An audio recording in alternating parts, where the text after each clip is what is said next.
Ve a comprarte unas buenas botas de lluvia y empieza a almacenar comida, porque un El Niño Godzilla podría estar en camino. Si realmente sucede, partes del sur de Estados Unidos y del sur de Europa podrían verse golpeadas por lluvias intensas y enfrentar un riesgo mucho mayor de inundaciones. Lo mismo aplica para Sudamérica. Una serie de tormentas catastróficas podrían inundar carreteras y provocar enormes deslaves en países como Perú y Ecuador. Mientras algunos lugares lidian con demasiada lluvia, otros podrían no recibir nada. Indonesia y Australia, por ejemplo, podrían sufrir sequías severas, lo que causaría incendios forestales masivos y acabaría con sus reservas de agua. Los expertos creen que El Niño podría ocurrir entre junio y agosto de 2026 y quedarse hasta fin de año. Incluso, hay una probabilidad de 1 en 3 de que se convierta en un Super El Niño para finales del otoño. O sea, una versión realmente intensa y catastrófica de este evento, también conocida como El Niño Godzilla. El problema es que, aunque estés en una parte del mundo que no se ve afectada directamente por este fenómeno, podrías ver sus consecuencias de todos modos, porque puede arruinar cosechas y causar escasez global de alimentos. Eso hace que tus compras del diario, como arroz, café y azúcar, sean mucho más caras. Nadie quiere eso, pero no es como que podamos evitar El Niño. Es simplemente una parte natural del clima de la Tierra que ha ocurrido durante millones de años.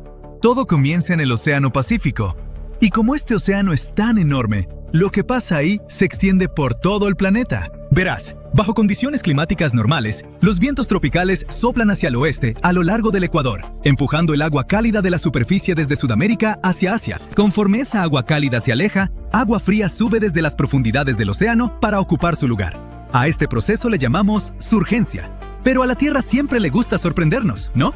Entonces, de vez en cuando, un ciclo conocido como enos aparece y rompe esas reglas. Este ciclo natural se divide en 3 fases: la niña, el niño y una etapa intermedia donde las cosas están relativamente tranquilas, conocida como enos neutral. La niña es la fase fría. Cuando ocurre, esos vientos tropicales se vuelven aún más fuertes de lo normal, empujando más agua cálida hacia Asia. Cerca de las Américas, agua superfría de las profundidades del océano sube rápidamente a la superficie. Esto desplaza la corriente en chorro, esos vientos de gran altitud que dirigen nuestro clima, más hacia el norte. Para Estados Unidos, un año de la niña generalmente significa un sur más cálido y seco, y un norte mucho más frío y lluvioso. También tiende a hacer que las temporadas de huracanes en el Atlántico sean mucho más activas y peligrosas. El Niño es exactamente lo opuesto. Es la fase caliente. Es cuando los vientos tropicales se debilitan o incluso se invierten. Las temperaturas de la superficie del mar pueden alcanzar 5 grados centígrados por encima de sus niveles normales. En vez de ser empujada, toda esa agua cálida fluye de regreso hacia el este, hacia las Américas. Esto jala la corriente en chorro mucho más al sur de donde normalmente está, y eso cambia el clima por completo. Las zonas del norte de Estados Unidos y Canadá se mantienen más cálidas y secas de lo normal, mientras que el sureste y la costa del Golfo se empapan con lluvia constante e inundaciones. Los episodios del Niño y la Niña tienden a ocurrir cada 3 a 7 años, y cada fase suele durar alrededor de un año. Pero no esperes un calendario fijo. A principios de 2026, el mundo está observando cómo todo se desarrolla otra vez. Una La Niña débil por fin se desvanece, y poco a poco se está convirtiendo en un El Niño, y los expertos creen que podría ser uno muy fuerte. Todas las señales del océano y la atmósfera muestran un patrón poderoso del Niño, ganando fuerza conforme nos acercamos al otoño. Si el agua sigue calentándose a este ritmo, algunos meteorólogos creen que este evento podría ser excepcionalmente fuerte. Un Super El Niño está en otro nivel. Ocurre cuando el Pacífico se calienta tanto que básicamente desestabiliza el clima mundial. Esto puede provocar cambios climáticos mucho más extremos. En vez de solo un poco más de lluvia, tienes inundaciones masivas.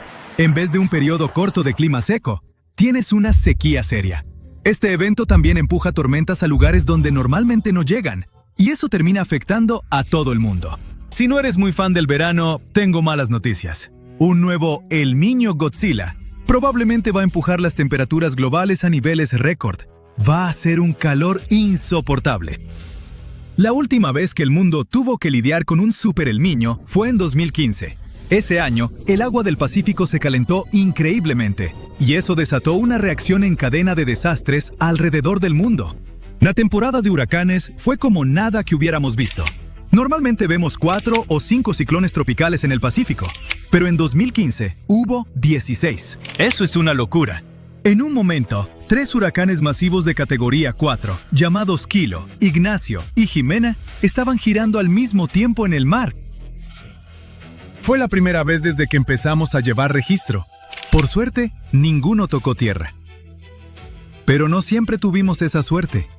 En julio de 2015, el huracán Dolores llevó lluvias récord al sur de California, causando más de $50 millones en daños. Más tarde ese mismo año, el huracán Marty golpeó la costa de México, dejando otros $30 millones en pérdidas. Sudamérica fue golpeada con mucha más lluvia de lo normal. Los ríos en Argentina y Paraguay se desbordaron, obligando a miles de personas a evacuar. Por culpa del Niño, 2015 se convirtió en el año más caluroso registrado hasta ese momento, y trajo sequías terribles. En Etiopía, por ejemplo, algunas partes del país recibieron menos de un tercio de su lluvia habitual. Las cosechas fallaron a lo grande, y más de 8 millones de personas se quedaron sin suficiente comida. Entonces, ¿vamos a enfrentar algo así de intenso otra vez? Bueno, es difícil decirlo.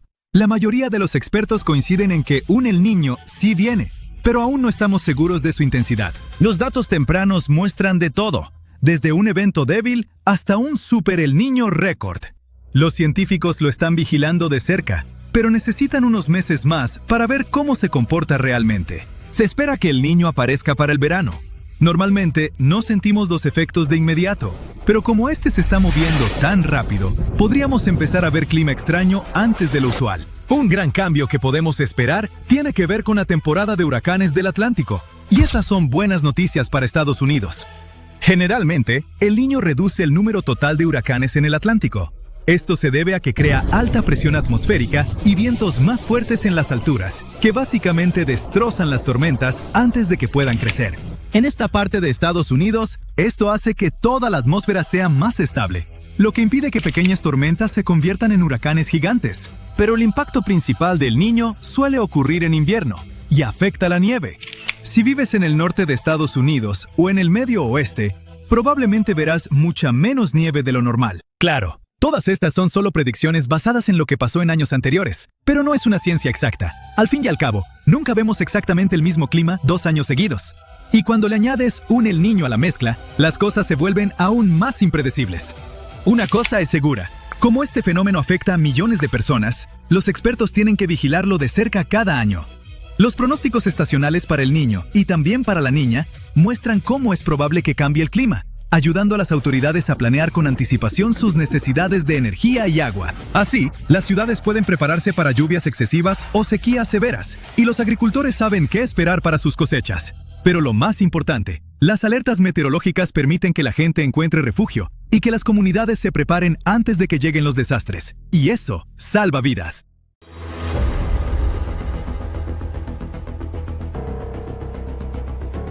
Los científicos acaban de detectar algo inusual extendiéndose por el Océano Pacífico. Una masa gigantesca de agua anormalmente cálida se expande rápidamente cerca del Ecuador, y algunos investigadores dicen que muestra características asociadas con las etapas iniciales de un evento de El Niño potencialmente poderoso. El descubrimiento está atrayendo la atención porque el Pacífico no solo se está calentando. En algunas zonas, las temperaturas han subido muy por encima de los niveles normales en una región enorme que abarca miles de kilómetros. Y cuando algo así sucede en el Pacífico, los efectos rara vez se quedan allí. El Océano Pacífico cubre más de 165 millones de kilómetros cuadrados, lo que lo convierte en la masa de agua más grande de la Tierra. Debido a su tamaño, incluso cambios de temperatura relativamente pequeños pueden influir en los sistemas meteorológicos de continentes enteros. Lo que los científicos ven ahora es una reserva creciente de agua cálida, tanto en la superficie como debajo de ella. Según los sistemas de monitoreo oceánico, partes del Pacífico Central y Oriental han registrado recientemente anomalías de temperatura que superan los 2 grados Celsius por encima del promedio. Puede que eso no parezca dramático, pero en un área tan vasta representa una cantidad extraordinaria de exceso de calor, y ese calor está empezando a moverse. Los investigadores están particularmente interesados en lo que sucede bajo la superficie. Las mediciones satelitales y las boyas oceánicas han identificado grandes bolsas de agua cálida bajo la superficie que se extienden por miles de kilómetros a través del Pacífico. Estas reservas ocultas suelen actuar como combustible para el desarrollo de los eventos de El Niño. A medida que el calor sube hacia la superficie, puede fortalecer los cambios atmosféricos y amplificar las perturbaciones climáticas en todo el mundo. Aquí es donde se pone serio. Varios de los niños más fuertes registrados empezaron con patrones similares. Los eventos de 1982-83, 1997-98 y 2015-16 iniciaron con anomalías cálidas en expansión antes de alterar el clima global por meses. El evento de 1997 fue uno de los desastres climáticos más costosos registrados, causando más de $30,000 millones en daños globales. Inundaciones, sequías, pérdida de cosechas y tormentas extremas afectaron a países de varios continentes.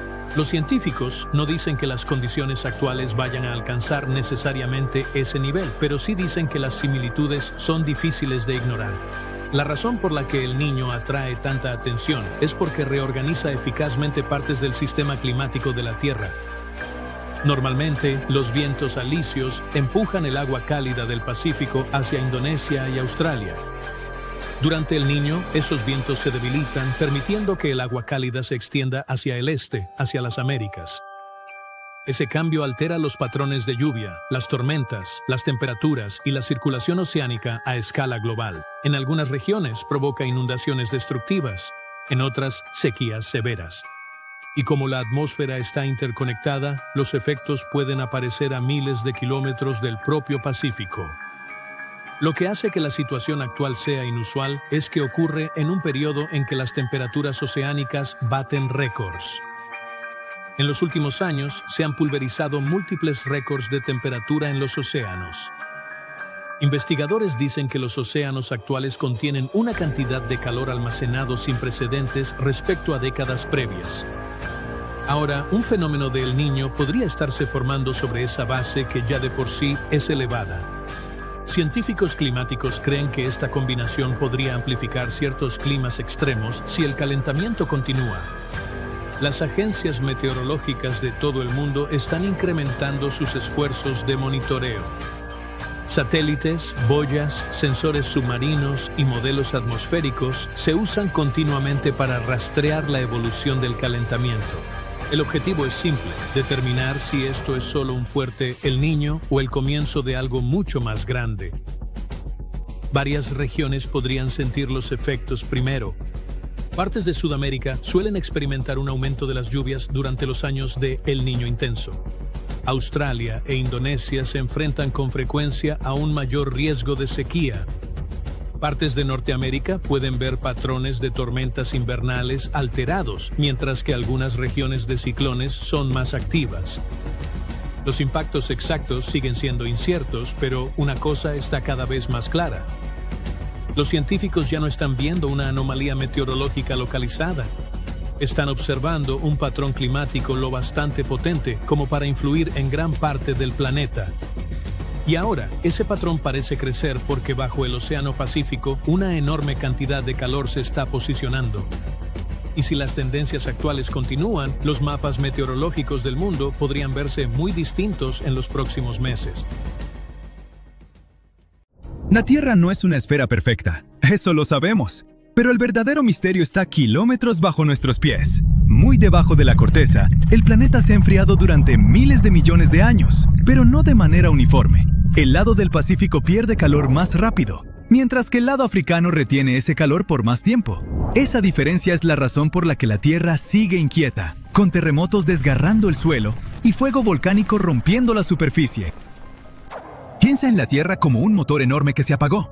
El exterior se enfría primero, pero en el interior profundo, el calor persiste. Ese calor interno es energía residual de cuando se formó el planeta, y desde entonces ha tratado lentamente de escapar. Durante mucho tiempo, los científicos asumieron que la Tierra perdía calor de manera uniforme en todas direcciones. Caliente en el centro, enfriándose lentamente en todos lados. Pero cuando un equipo de la Universidad de Oslo hizo simulaciones retrocediendo 400 millones de años y rastreó por dónde escapa el calor, vieron algo muy diferente. El enfriamiento no era simétrico para nada. Un lado del planeta lo hace más rápido que el otro. La diferencia es notable. El hemisferio del Pacífico, dominado por el océano más grande y profundo del mundo, se ha enfriado unos 50 grados Kelvin, es decir, unos 50 grados Celsius de diferencia, comparado con el lado de África y Eurasia.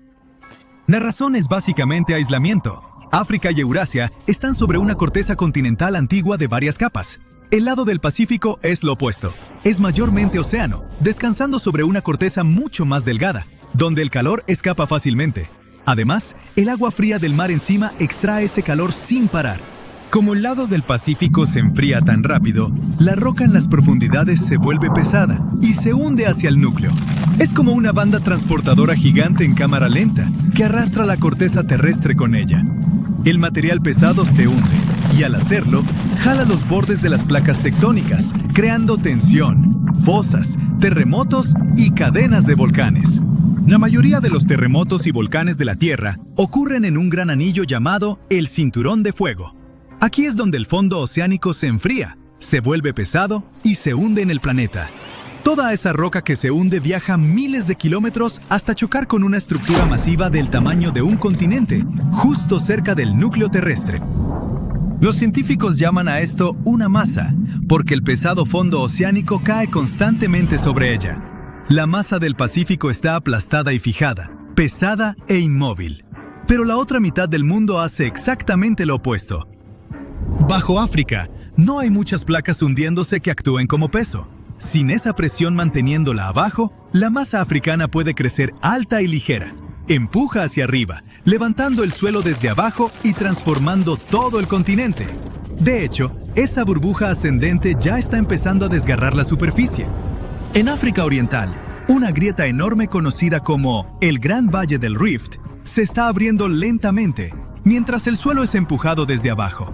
Eventualmente, la presión será tan alta que África literalmente se partirá en dos, permitiendo que un nuevo océano llene el espacio. Hay una teoría fascinante que sugiere que estas masas podrían ser los restos de un antiguo planeta llamado Theia. Algunos investigadores creen que Theia chocó con la Tierra hace miles de millones de años, y mientras parte se desprendió para formar la Luna, algunos fragmentos pesados pudieron hundirse dentro de nuestro planeta. Entonces, la razón por la que nuestro interior es tan desigual podría ser que literalmente tenemos pedazos de otro mundo enterrados dentro del nuestro. Pero eso es solo una teoría arriesgada. Sea cual sea su origen, estas masas importan porque dividen al planeta en dos comportamientos diferentes. En el lado del Pacífico, las placas frías siguen hundiéndose y acumulándose. En el lado opuesto, el calor se acumula en las profundidades y empuja hacia arriba con el tiempo. Una mitad está dominada por movimiento descendente, la otra por movimiento ascendente. Y este desequilibrio no se detiene en el manto. Aparece en el centro mismo del planeta, porque el núcleo interno de la Tierra sigue creciendo. El hierro líquido a su alrededor gradualmente se solidifica y se adhiere al núcleo.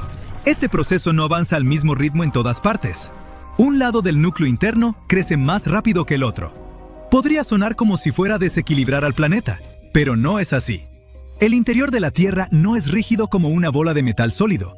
Con el tiempo, el material interno puede moverse gradualmente. La gravedad jala todo hacia el centro, ayudando a que todo sea más uniforme y manteniendo el núcleo bastante redondo. Pero bastante redondo no significa perfecto.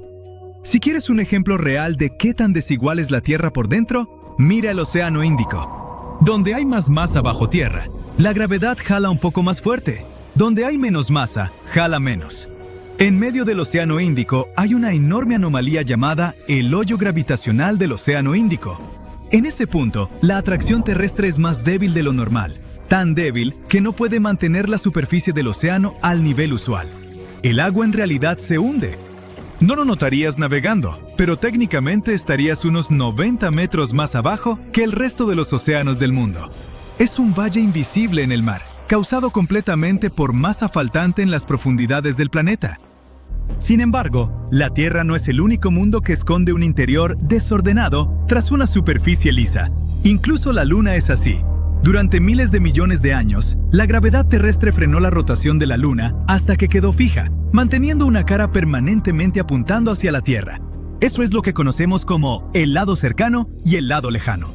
Esto importó al inicio de la historia lunar. El lado cercano siempre miraba hacia la Tierra, mientras el lado lejano siempre miraba al espacio profundo. Esa configuración a largo plazo afectó cómo se almacenaba y liberaba el calor dentro de la Luna.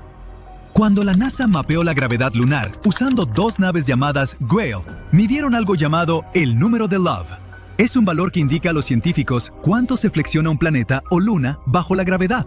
El número de Love de la Luna resultó más alto de lo esperado, lo que significaba que su interior era más blando de lo que debería.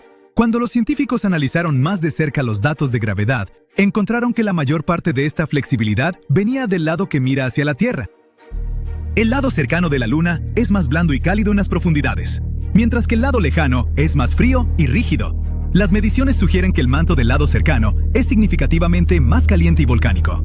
Esa diferencia se nota en el exterior. Como el lado cercano era tan caliente y blando, la lava antigua podía atravesar fácilmente la corteza e inundar la superficie. Eso creó esas grandes manchas oscuras que vemos de noche. Por otro lado, el lado lejano permaneció más frío y rígido, así que la lava nunca fluyó de la misma manera. De vuelta en la Tierra, el Pacífico tiene otra peculiaridad que vale mencionar.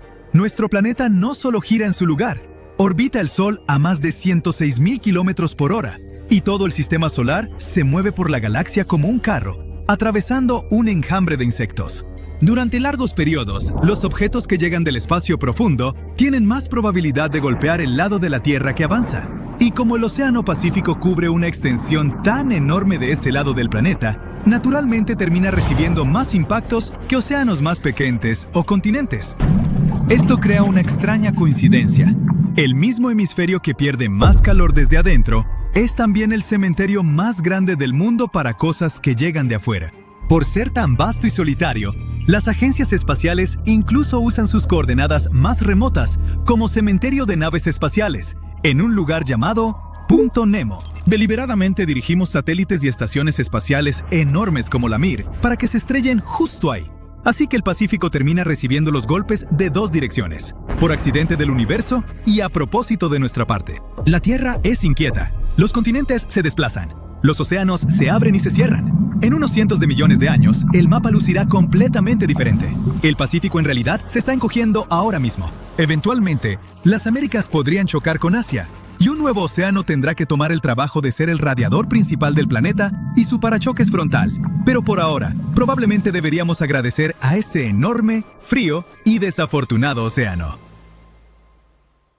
¿Y si una señal clave del cambio climático no es el calentamiento global, sino el enfriamiento de parte de la atmósfera?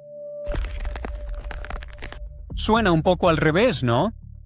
Cada año, los titulares advierten que las temperaturas globales suben, los océanos se calientan y las olas de calor son más extremas. Pero muy por encima de nosotros, algo diferente sucede. La estratosfera, una región específica, se ha estado enfriando por décadas, y los científicos por fin saben por qué. Al principio, esto los confundió. Si el dióxido de carbono atrapa el calor, ¿no debería calentarse toda la atmósfera a la vez?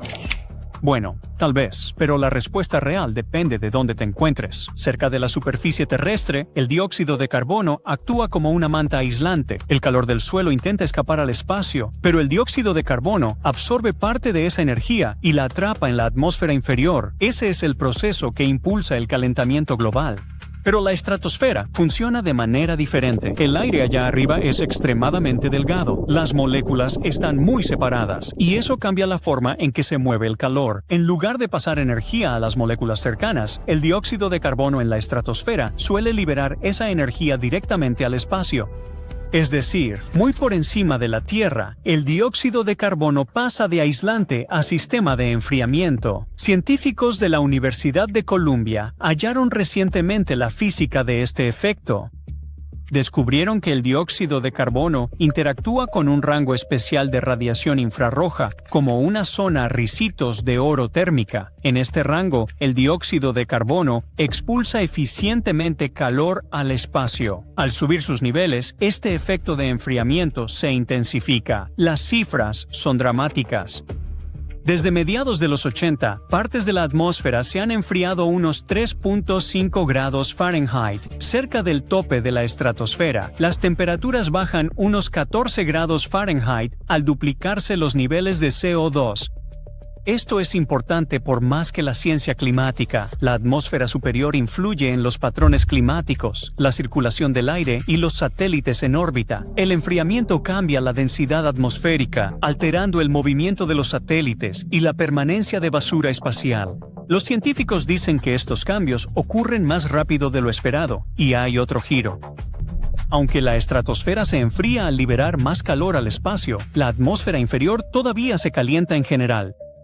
Porque los gases de efecto invernadero siguen atrapando el calor en la superficie terrestre. Así, el planeta experimenta dos tendencias opuestas simultáneamente: calentamiento abajo y enfriamiento arriba. Los investigadores dicen que esto explica uno de los misterios más antiguos de la ciencia climática detalladamente.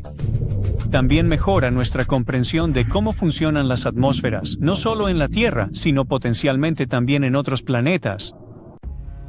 Son las 7:59 am cuando un hombre se despierta bruscamente en su cama por una poderosa y misteriosa fuerza.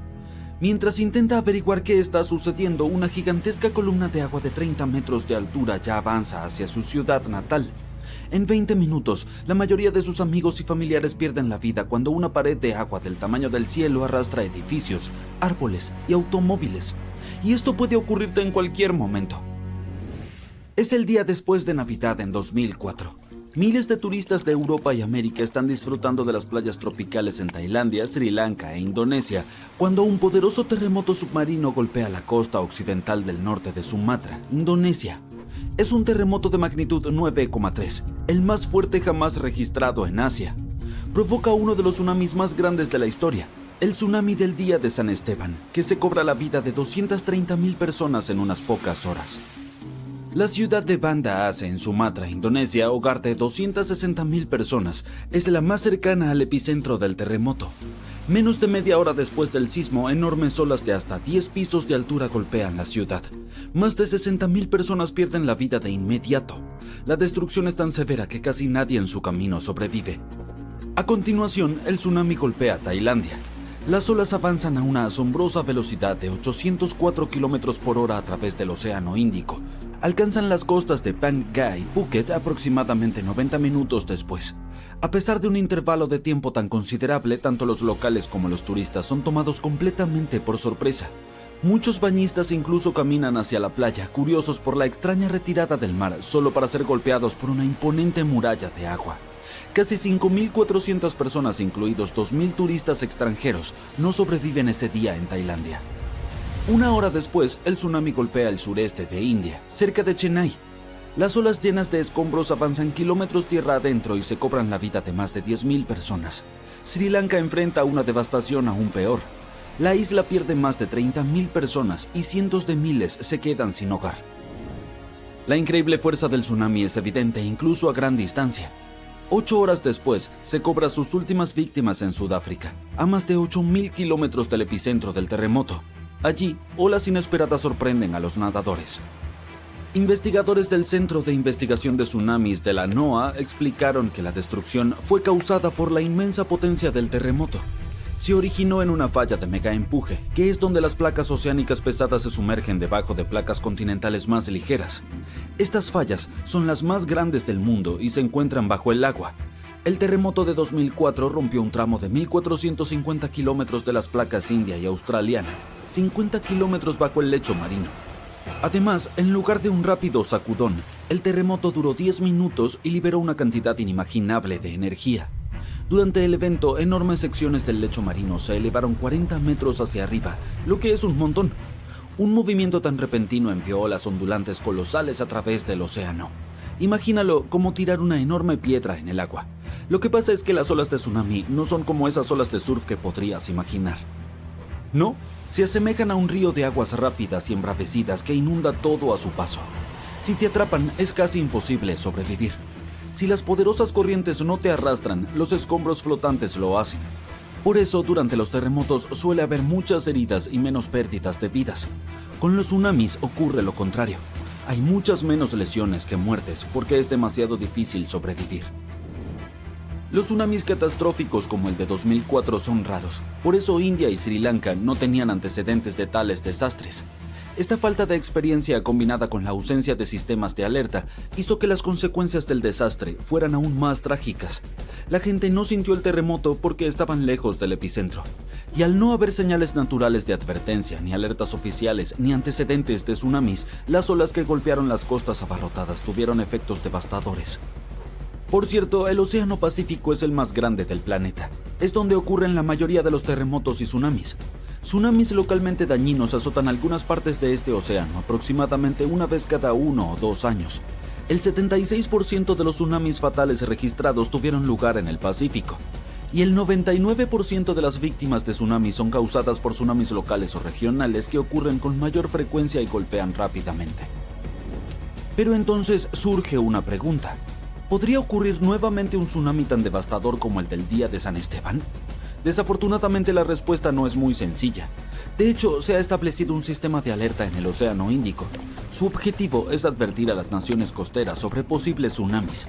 Sin embargo, el comportamiento humano sigue siendo un desafío crítico. Esto se hizo evidente durante un simulacro real en 2012. En ese momento, muchos residentes de Banda Aceh, Indonesia, simplemente ignoraron las torres de evacuación después de una alerta de tsunami. La gente nunca aprende, ¿verdad? La red de alerta del Océano Índico utiliza sensores de presión submarinos ubicados cerca de las líneas de falla de las placas tectónicas. Estos detectan cualquier cambio y transmiten datos a las boyas de superficie, las cuales los envían vía satélite a los centros de control en tierra.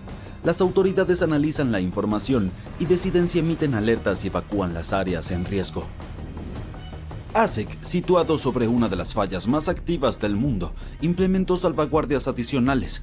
Instalaron sirenas en las ciudades costeras y las personas reciben alertas en sus teléfonos celulares. Además, hay torres de evacuación, estructuras de concreto reforzado capaces de albergar a 500 personas. Son zonas seguras especiales. Las autoridades llevaron a cabo pruebas sobre cuán preparados estaban los habitantes. En 2009, 18 países del Océano Índico participaron en un simulacro de evacuación que simulaba un gran terremoto. Miles de comunidades costeras participaron en este simulacro y los funcionarios concluyeron que el ejercicio había sido un éxito. Avancemos rápidamente hasta la primera prueba real del sistema en abril de 2012. Un terremoto submarino de magnitud 8,6 al oeste de ASEC desencadenó advertencias de tsunami. Y aunque no hubo olas significativas, toda la situación reveló fallas críticas. Muchos residentes ignoraron las torres de evacuación y en su lugar optaron por huir en auto o motocicleta. Esto provocó embotellamientos en toda la ciudad, con personas varadas en áreas vulnerables a un potencial tsunami. Fue un caos. Algunos residentes incluso regresaron a la playa para buscar señales del evento, algo extremadamente peligroso para la vida. Así que, aparentemente, aún queda mucho por hacer en cuanto a la supervivencia frente a tsunamis. Pero lo que debes saber de memoria son las señales de un evento inminente. Primero que nada, está el fuerte temblor del suelo. Los terremotos intensos cerca de áreas costeras pueden generar tsunamis. Si notas que el agua en la playa comienza a retroceder a una velocidad alarmante, exponiendo el lecho marino a arrecifes y peces varados, corre. Luego puede haber sonidos oceánicos inusuales. Ten en cuenta que un fuerte ruido rugiente, similar al de un tren o motor de avión, puede acompañar a un tsunami que se aproxima. Si detectas alguno de estos signos de advertencia, no esperes las órdenes oficiales de evacuación. Abandona de inmediato las áreas costeras bajas y desplázate a terreno más elevado tan rápido como puedas. Si estás en casa, asegúrate de que los miembros de tu familia estén informados sobre el tsunami y sigan la orientación oficial. Debes recordar que los tsunamis generados localmente pueden golpear en minutos, por lo que tienes que actuar con rapidez. Si es un tsunami distante, es posible que tengas más tiempo para evacuar. Si no tienes la oportunidad de trasladarte tierra adentro, refúgiate en edificios altos de concreto reforzado. Evita quedarte en viviendas pequeñas o casas en áreas bajas. Si estás en un bote, mantente alejado de la costa. La actividad de los tsunamis no es tan peligrosa en aguas profundas. Por lo tanto, evita regresar al puerto durante una alerta. Si ya estás en el puerto, consulta con las autoridades portuarias para obtener orientación. Si te resulta posible moverte a aguas profundas, hazlo de manera ordenada. Puede ser más seguro para los propietarios de pequeñas embarcaciones abandonar su nave y dirigirse a terreno más alto. Y siempre prioriza moverte a un terreno elevado sobre salvar tus pertenencias. Si vives en una zona costera, también puedes tomar algunas medidas para proteger tu propiedad de antemano. Dado que la mayoría de las olas de tsunamis miden menos de 3 metros, podrías considerar elevar tu casa, lo que puede reducir los daños. También puedes consultar a un ingeniero para evaluar y reforzar tu hogar. Y por último, no olvides proteger las edificaciones anexas y crear cercas que les permitan a los animales llegar a terrenos más altos. El suelo no está temblando, está pulsando bajo tus pies. Se siente como un latido constante. Pero, ¿qué podría estar latiendo en lo profundo de un glaciar? No es un terremoto, y aún así puede estar conectado con un deslizamiento de tierra capaz de provocar un tsunami devastador y arrasar varios pueblos. Durante más de 5 años seguidos, los científicos no le quitaron los ojos de encima al glaciar Barry en Alaska. Todo porque este glaciar es algo inestable. En el 2020, un equipo de la Universidad de Alaska básicamente puso una zona inestable del glaciar Barry bajo la lupa. Instalaron sensores por todas partes con la esperanza de captar las primeras señales de alerta, el equivalente geológico de un crujido fuerte antes de que algo se desplome. El asunto es que el suelo pulsaba ahí. Señales diminutas iban y venían siguiendo cierto ritmo. Nadie podía entender la razón. El misterio persistió hasta que un día los investigadores descubrieron la verdad.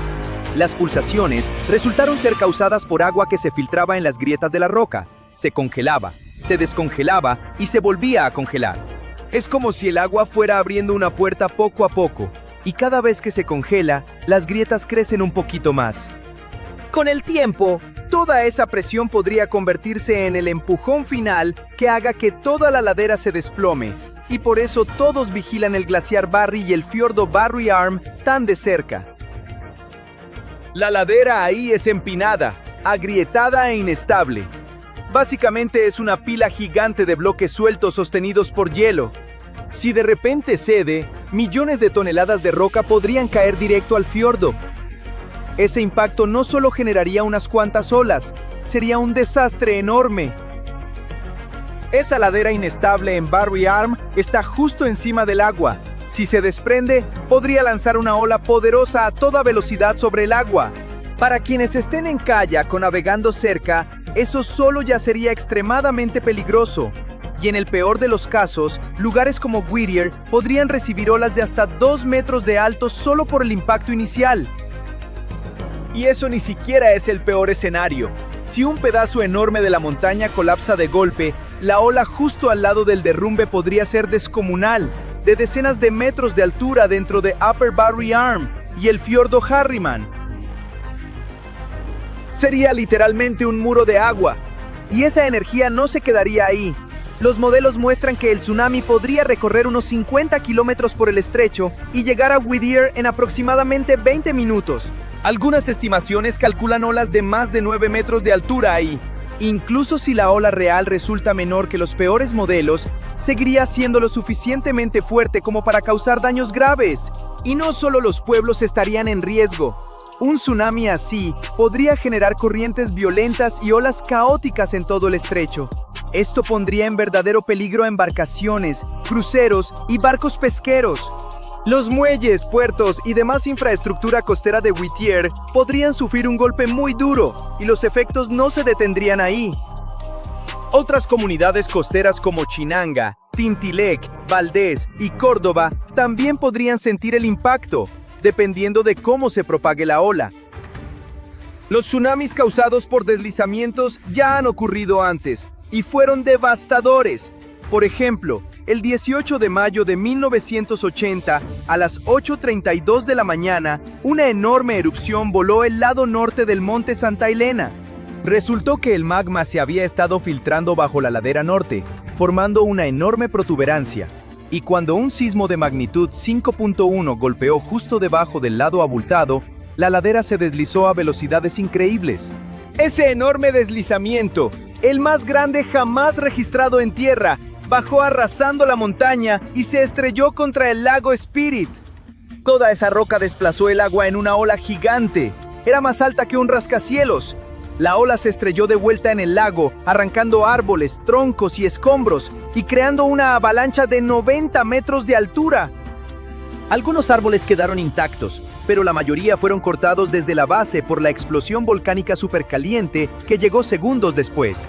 La mayor parte de los escombros recorrió más de 20 kilómetros río abajo por el North Fork del río Toutle, llenando el valle de desechos. Fue como sepultar el valle con un muro de roca más alto que la Estatua de la Libertad, y todavía más. Al final, un área enorme quedó cubierta de rocas y lodo. El lago Spirit terminó 60 metros más arriba que antes por todos esos escombros. Y aún 4 décadas después, mantos flotantes de troncos siguen a la deriva en el lago, empujados por el viento. Pero Alaska tuvo un momento aún más impactante. Ocurrió en la noche del 9 de julio de 1958. Fue cuando la bahía Lituya recibió un terremoto de magnitud 7.8 a 8.3. Ocurrió en la falla Fairweather y provocó un deslizamiento masivo de rocas que se estrelló en la estrecha entrada de la bahía. El sonido del impacto se escuchó a 80 kilómetros de distancia.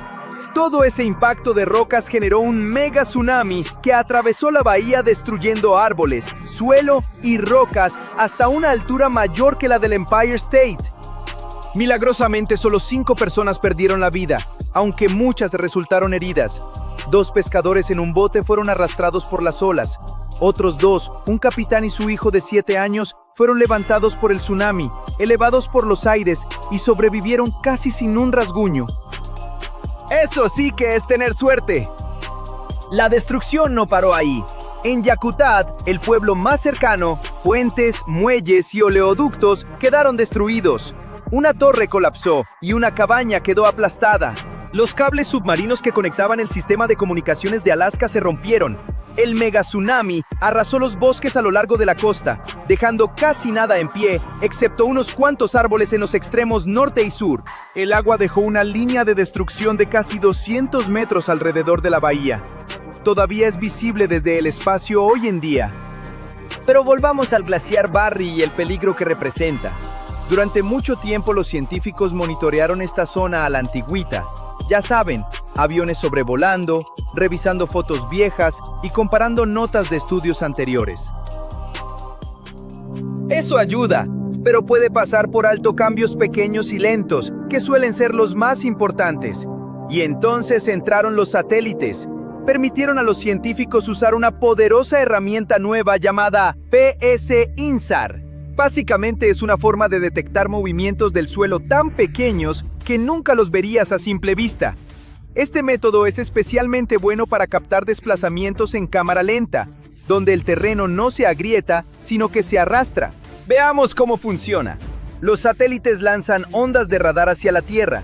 Esas ondas chocan con el suelo y rebotan de vuelta. El satélite mide cuánto tarda ese rebote. Si el suelo es alto, como una montaña, la señal regresa más rápido. Si es bajo, como un cañón, tarda más. Si repites esto una y otra vez, puedes saber si el suelo se movió, aunque sea un poquito. Ahora imagina al satélite haciendo esto una y otra vez mientras orbita el planeta. Cada pasada agrega otra foto instantánea. Una vez que juntas todas esas instantáneas, obtienes una imagen súper detallada de cómo está cambiando el terreno con el tiempo. Entre más pasadas haga el satélite, más clara se vuelve la historia. Usando este método, los investigadores estudiaron el área de Prince William Sound con imágenes del satélite Sentinel-1. Se enfocaron en los meses sin nieve, generalmente de junio a octubre, del 2016 al 2020. Luego compararon todos esos datos satelitales con imágenes aéreas más antiguas y registros de deslizamientos para ver los cambios. Los satélites pueden escanear áreas enormes de un solo golpe y aún así captar movimientos diminutos. Y como siguen regresando al mismo punto, los científicos pueden rastrear dónde se movió el suelo, cuánto se está moviendo y si ese movimiento se está acelerando o desacelerando. El movimiento en sí se llama desplazamiento y es una pista enorme. Muchos puntos de datos significan una imagen más clara. Es como ver un time-lapse en vez de intentar adivinar con una sola foto. Y como el terreno no se mueve a un ritmo constante, esto ayuda a los científicos a detectar cambios que podrían señalar un peligro creciente, para que con suerte podamos detectarlo a tiempo. Durante las últimas décadas, la Tierra ha tenido una coincidencia interesante. Los hemisferios norte y sur reflejaban casi exactamente la misma cantidad de luz solar de vuelta al espacio. Pero nuevos datos de la NASA muestran que esa simetría se está desmoronando. El planeta se está desequilibrando de una forma que no habíamos medido antes. ¿Por qué está pasando esto? ¿Y cambiará el clima del que dependemos? Bueno, hablemos de eso. Si partes el mapa a la mitad por el ecuador, te quedan dos pedazos muy diferentes. El hemisferio norte es el lado más lleno, con alrededor del 68% de la masa terrestre del planeta. Tiene los enormes continentes de Norteamérica, Europa y Asia, las arenas del Sahara y las nieves del Himalaya. El hemisferio sur es todo lo contrario, es un mundo de agua. Aparte de la Antártida y una parte de Sudamérica, es casi por completo un océano profundo y oscuro. De hecho, hay un punto en el Pacífico Sur donde puedes viajar miles de kilómetros sin tocar un solo pedazo de tierra. Esta zona es hogar del polo oceánico de inaccesibilidad, mejor conocido como el Punto Nemo. Es tan remoto que si navegaras hasta allá, los humanos más cercanos no estarían en Chile ni en Nueva Zelanda. Muchas veces serían los astronautas de la Estación Espacial Internacional pasando por encima. Es uno de los lugares más vacíos de la Tierra, rodeado por miles de kilómetros de océano abierto. Ahora, cuando la luz del Sol viaja 150 millones de kilómetros y llega a la Tierra, pueden pasar dos cosas. O rebota en el planeta y se escapa al espacio, o se absorbe. Esto se debe a un fenómeno llamado albedo. Funciona exactamente como tu ropa en un día de calor intenso. Las superficies claras actúan como espejos, rebotando el sol para mantenerte fresco. Las superficies oscuras son como esponjas. Absorben esa energía y la convierten en calor. Los humanos ya descubrieron esto a menor escala. Si no lo sabían, muchas casas tradicionales en las islas griegas están pintadas de blanco brillante. Es como una forma antigua de aire acondicionado. La pintura blanca refleja el intenso sol mediterráneo y ayuda a mantener el interior fresco. Las ciudades ahora prueban un truco similar. Lugares como Los Ángeles han gastado millones de dólares cubriendo las calles de asfalto negro con una superficie gris especial para aumentar el albedo de la ciudad. Al hacer el suelo de un color más claro, las superficies pueden enfriarse unos 8 grados centígrados. Ahora, a una escala mucho mayor, a nivel planetario, el hielo, la nieve y los desiertos brillantes actúan como espejos, rebotando la luz, mientras que los océanos son todo lo contrario. Absorben los rayos y almacenan esa energía como calor. Entonces, según la física, el norte con más tierra debería reflejar más luz solar. El sur con más océano debería absorber más. Mientras tanto, al ver la Tierra desde el espacio, un hemisferio debería verse más brillante que el otro. Durante décadas, la NASA ha rastreado la energía de la Tierra usando un sistema llamado CERES, que significa Sistema de Energía Radiante de las Nubes y la Tierra. Estos satélites miden cuánta luz solar llega y cuánta se va. Así fue como descubrimos que la Tierra le hace trampa a la regla del albedo. Piensen en la atmósfera de la Tierra como una batidora planetaria gigante, empujando calor constantemente entre el norte y el sur para evitar que se acumule en un solo lugar. Según los datos más recientes, esa batidora se está quedando atrás. Cuando los científicos analizaron de cerca los datos de CERES, vieron una división clara formándose entre los hemisferios. El hemisferio norte ahora retiene más energía solar que el hemisferio sur. Específicamente, el norte gana alrededor de 3 vatios por metro cuadrado por década más de energía solar que el sur. Sí, suena microscópico, pero multiplica eso por cada metro cuadrado de la superficie terrestre y tienes un motor enorme de calor que podría hacer el clima completamente impredecible. Ahora, uno esperaría que las nubes contraatacaran reflejando más calor al espacio, pero los datos muestran que la respuesta no ha sido suficientemente fuerte. Así que la energía extra sigue acumulándose en el hemisferio norte. Y esto es muy importante, porque el calor es lo que mueve el clima. El aire caliente sube y empuja vientos y tormentas alrededor del planeta. Si un lado del planeta genera más presión que el otro, esos patrones de viento tienen que cambiar. Así que no es solo que el clima se esté calentando, es que físicamente se mueve a nuevos lugares. Probablemente han oído hablar del ecuador geográfico, esa línea invisible que rodea el centro del planeta. Pero hay otro ecuador relacionado con el clima. Se llama el ecuador térmico.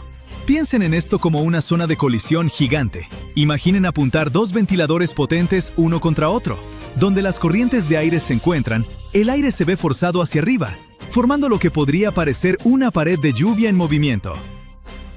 Los científicos llaman a esta zona la Zona de Convergencia Intertropical, o CSIT. Marca el ecuador térmico del planeta. Los marineros tenían un mejor nombre y la conocían como las calmas ecuatoriales. Sabían que era una zona donde los vientos se cancelan entre sí. Los piratas del siglo XVIII le tenían terror. Podías quedarte atrapado ahí por semanas, flotando sin más, esperando a que se te acabara el agua. El sistema actúa como un termostato planetario. Le gusta quedarse donde está el calor.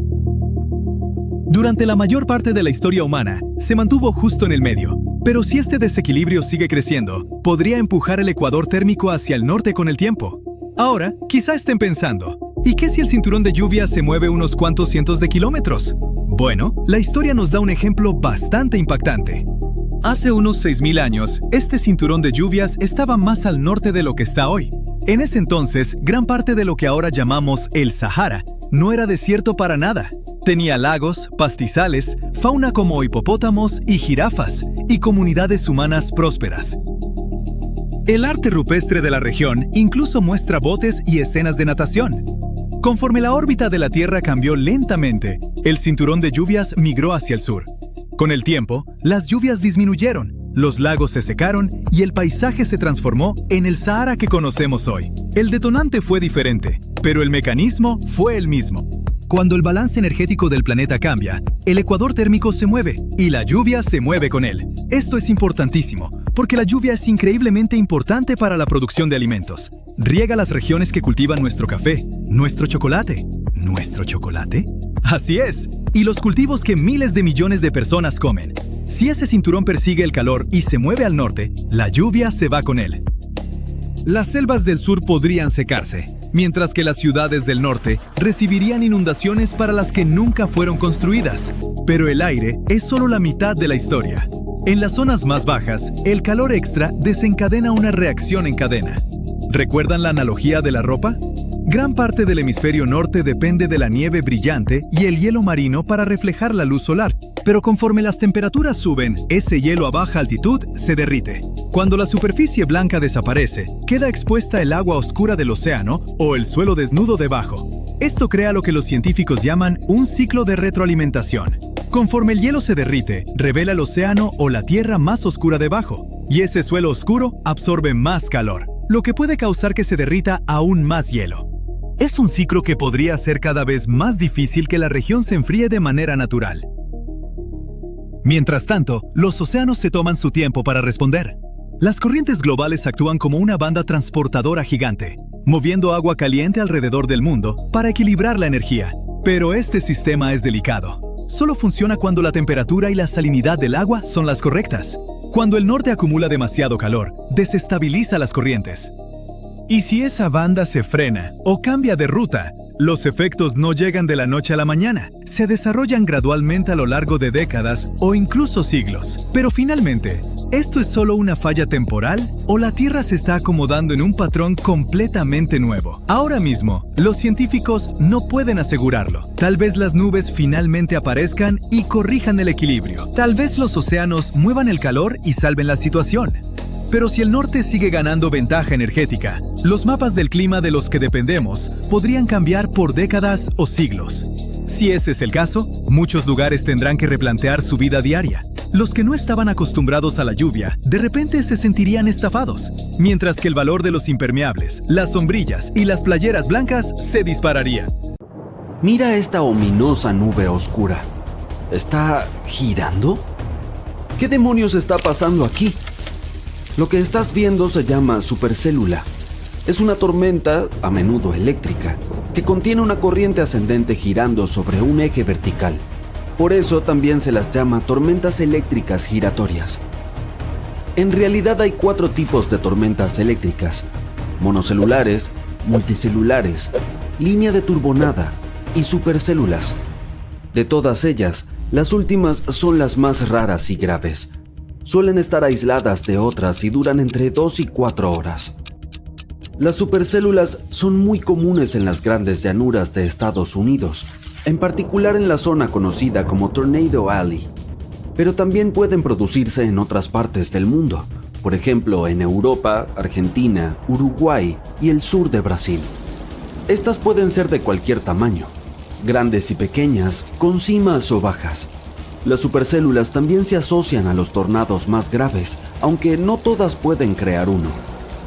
Estas tormentas suelen producir grandes cantidades de lluvias torrenciales y granizo y van acompañadas de fuertes vientos y ráfagas descendentes. Las ráfagas son potentes vientos que descienden de una tormenta. Una vez que tocan el suelo, se propagan muy rápidamente.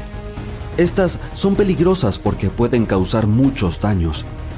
Aunque a menudo se confunden con los tornados, las borrascas son un fenómeno totalmente distinto.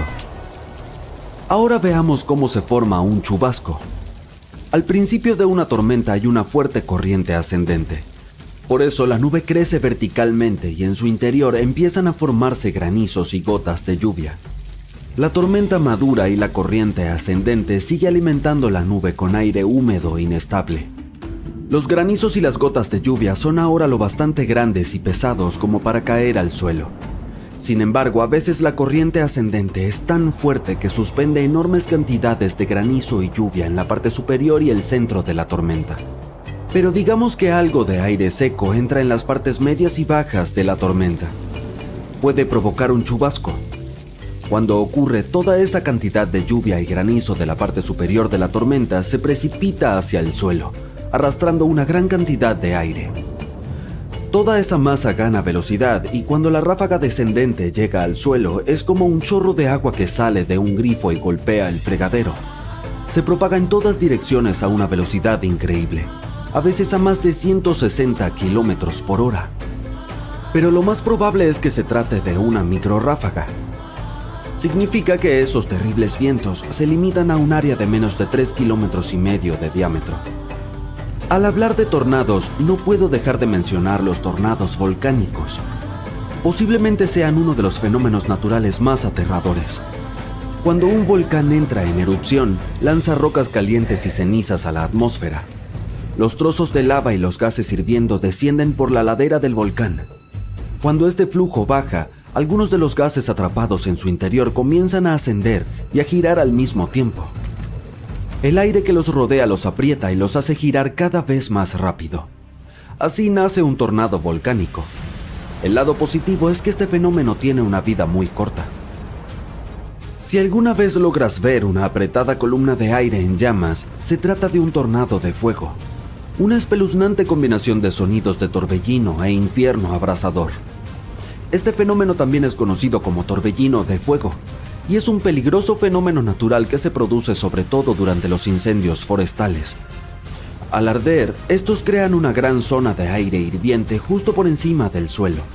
Y cuando este aire abrasador se mezcla con el aire más frío de más arriba, se produce un torbellino que agita los restos ardientes y las llamas. Los tornados de fuego más potentes pueden alcanzar cientos de metros de altura. Otro fenómeno natural peligroso es la borrasca de nieve. Si te sorprende una mientras conduces, no encontrarás un lugar seguro en la autopista, porque se trata de un periodo intenso, pero afortunadamente bastante corto, de fuertes nevadas que vienen acompañadas de potentes vientos racheados y, a veces, hasta de relámpagos. La gente conoce este fenómeno desde hace bastante tiempo, pero el término en sí, así como la advertencia asociada a este peligro, no apareció hasta 2018. Otro peligro de las borrascas de nieve son las heladas repentinas. Ahora que lo pienso, tiene sentido. El rápido descenso de las temperaturas y la nieve recién caída acristalan las carreteras muy rápidamente. Esto hace que controlar tu coche sea casi imposible. El siguiente fenómeno curioso del que voy a hablar ocurre con muy poca frecuencia y aún no se comprende bien. No suele ser algo grande y turbulento. Los diablos de polvo pueden ser diminutos y desaparecer en cuestión de minutos. Tienen muchos nombres: tolvaneras, remolinos y chorros de arena. Los remolinos de polvo parecen embudos que se elevan en espiral desde el suelo. Pero a diferencia de sus aterradores parientes, los tornados, estos bebés no suelen ser motivo de preocupación. Sin embargo, según la definición, los remolinos de polvo entran en la misma categoría que los huracanes y los tornados.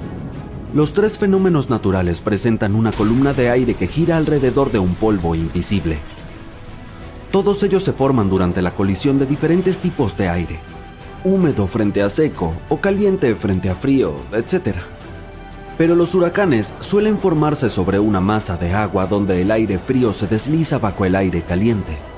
Los tornados descienden en espiral desde el cielo cuando el aire caliente se eleva a través de una masa de aire frío, y los remolinos de polvo se forman en el suelo.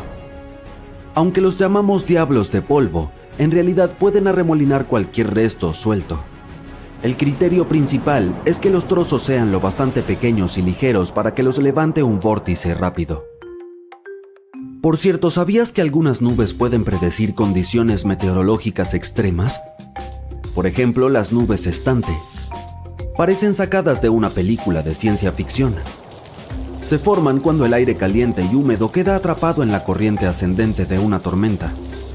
Estas nubes de mal agüero suelen significar que se avecina una tormenta. Esos enormes bultos blancos sobre tu cabeza se llaman nubes mastodónticas y pueden hacerte creer que el cielo se está cayendo. La mayoría de las nubes se forma cuando el aire sube a la atmósfera. Pero las mastodónticas aparecen cuando el aire húmedo y fresco desciende y se mezcla con el aire seco. El resultado son estas singulares nubes abullonadas. Por cierto, si ves este fenómeno en el cielo, el mal tiempo está a la vuelta de la esquina. Las nubes Morning Glory son extremadamente raras e inofensivas. Parecen enormes tubos que se extienden por el cielo. Pueden serpentear a lo largo de más de 965 kilómetros, permaneciendo relativamente bajas. La mayoría de los investigadores coinciden en que estas aparecen cuando una corriente ascendente atraviesa la nube. Esto crea el característico aspecto ondulante. El aire frío de la parte posterior de la nube la hace descender. El mejor lugar, pero no el único, para verlas es el Golfo de Carpentaria, en Australia. Si decides viajar allí para ver nubes, elige un período comprendido entre finales de septiembre y principios de noviembre. ¿Has visto alguna vez enormes discos redondos en el cielo? Lo más probable es que se trate de nubes lenticulares. Suelen formarse sobre lugares grandes y altos como montañas o colinas. Cuando el viento fuerte choca contra algún obstáculo, se crea una onda de aire. El aire como que envuelve el obstáculo. Y cuanto más alta es la barrera, más frío se vuelve el aire cuando se eleva sobre ella. En algún momento la humedad que contiene se convierte en gotas de agua y forman estas nubes inusuales. Las nubes lenticulares pueden parecer olas, una pizza o incluso una pila de tortitas. Y estas, por el contrario, se forman a baja altura y después de una tormenta. Las nubes iridiscentes aparecen sobre las nubes esponjosas de baja altitud después de las tormentas. Suelen rondar los 1800 metros de altura. Cuando el vapor de agua que contienen se condensa, las gotitas resultantes actúan como prismas. Esto forma capas multicolores sobre ellas. Y ahora un dato adicional bastante aterrador. Una de las causas más comunes de los incendios forestales son los rayos de las tormentas eléctricas. Pero, ¿alguna vez has oído hablar de un incendio forestal que desencadenara una tormenta? Una puesta de sol púrpura. Seguro que has visto una de esas al menos una vez en tu vida. Normalmente no es nada siniestro y tiene que ver con la forma en que viaja la luz. La luz que produce el sol es blanca. Cuando atraviesa un prisma, se ven ondas luminosas de distintos colores, desde rojo y naranja hasta azul, verde e índigo. Por lo general, la luz viaja en línea recta si no hay ningún obstáculo en su camino. Las ondas luminosas más cortas, incluidas las azules y las moradas, se dispersan más fácilmente cuando se encuentran con esos obstáculos como las moléculas y los aerosoles de la atmósfera. Como el sol está bajo el horizonte al atardecer y al amanecer, su luz tiene que atravesar más moléculas que dispersan la luz violeta y azul. Los colores que captan tus ojos entonces son el amarillo, el naranja y el rojo. Pero con las condiciones adecuadas puedes ver el precioso cielo púrpura. A veces el cielo morado aparece por razones mucho más temibles. Puede ser provocado por huracanes, incendios forestales o tormentas de polvo. La concentración de vapor en el aire aumenta y la luz se dispersa más de lo habitual. El polvo, la puesta de sol y la escasa nubosidad también contribuyen a este espectáculo natural. El cielo se vuelve naranja y rojo al anochecer si hay suficiente luz. Después, emite tonos rosados que se mezclan con el azul oscuro del cielo. ¿Recuerdas qué pasa cuando mezclas rosa y azul? Obtienes púrpura. No todos los huracanes hacen que el cielo se vuelva morado, e intentar predecir si va a ocurrir es como intentar predecir un arco iris. Aún así, la gente ha informado de que varios huracanes importantes han hecho que el cielo se vuelva morado. Los cielos verdes pueden parecer tan espectaculares como los morados, pero en realidad también gritan peligro. Suelen indicar la proximidad de una tormenta eléctrica, una granizada o un tornado. Este color único se debe a que los rayos amarillos del sol se mezclan con la luz azul de las nubes de tormenta. Estás disfrutando de un agradable día junto al mar con una brisa fresca sacudiendo tu cabello cuando de repente notas que el agua empieza a retirarse de la playa a gran velocidad. Es una señal para que empieces a correr tan rápido y lejos de la playa como puedas. Lo más probable es que esto signifique que un tsunami está en camino. Una reacción rápida maximizará tus posibilidades de supervivencia. Si notas que el nivel del mar está subiendo, pero no parece demasiado extremo, podría ser otra señal de que se acerca un tsunami. Ocurre en el 40% de los casos y el agua entrante es la primera ola. La siguiente, mucho mayor y más peligrosa, suele llegar en unos 10 minutos. Otra cosa sobre los tsunamis es que les gusta llegar con algunos sonidos fuertes. La gente los describe como un trueno, el ruido de una locomotora, un helicóptero o simplemente un fuerte boom. ¿Ves un canal de agua agitada en la playa? Te conviene alejarte de allí. Podría haber una corriente de resaca bajo la superficie que puede ser extremadamente peligrosa. A veces las olas golpean la orilla de forma extraña, lo que forma estas corrientes de resaca. Es posible que veas una ruptura extraña en las olas o una zona con un color diferente al del resto del agua.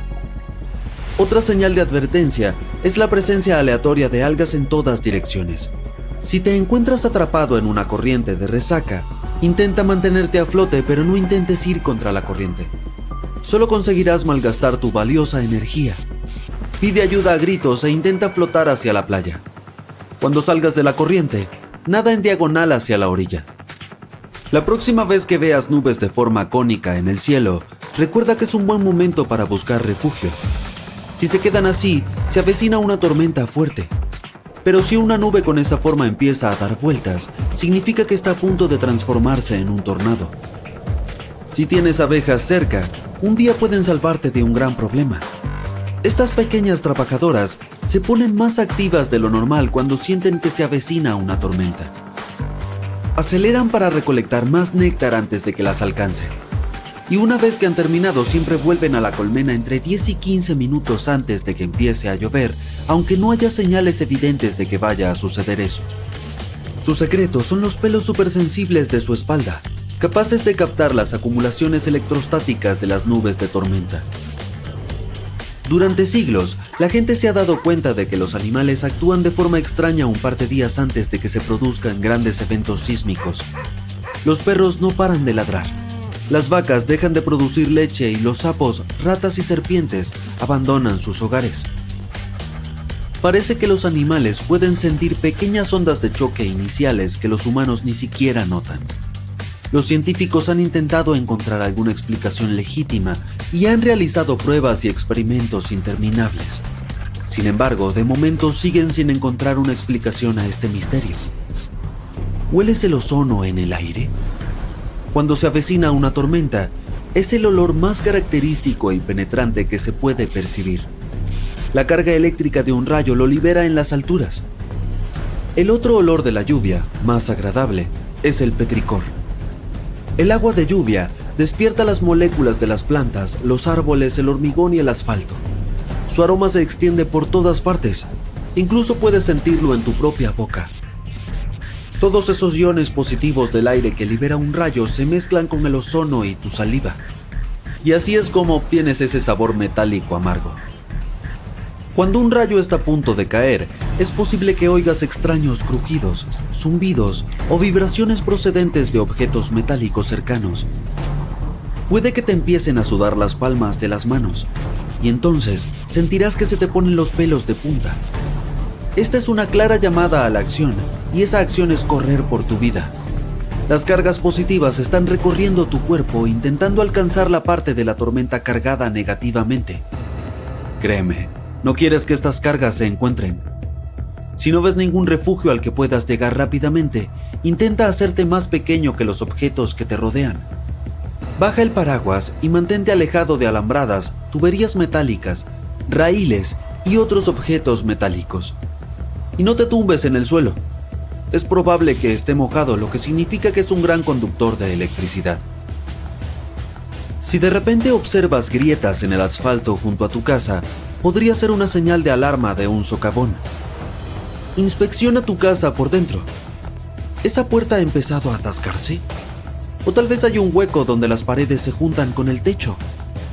Armarios y cajones de cocina desiguales, suelos inclinados, escaleras que empiezan a inclinarse, fugas de agua después de cada lluvia y molduras desplazadas son señales de que un socavón está a punto de abrirse. Para saber si definitivamente se trata de esto y lo peligroso que es, tienes que consultar con una empresa de ingeniería. Si encuentras un socavón que ya está ahí, tienes que mantenerte alejado de la zona. Pon una valla o una cuerda para que sea menos peligroso para los demás. Necesitarás ayuda profesional para arreglarlo. Algunos volcanes gritan cuando están a punto de entrar en erupción.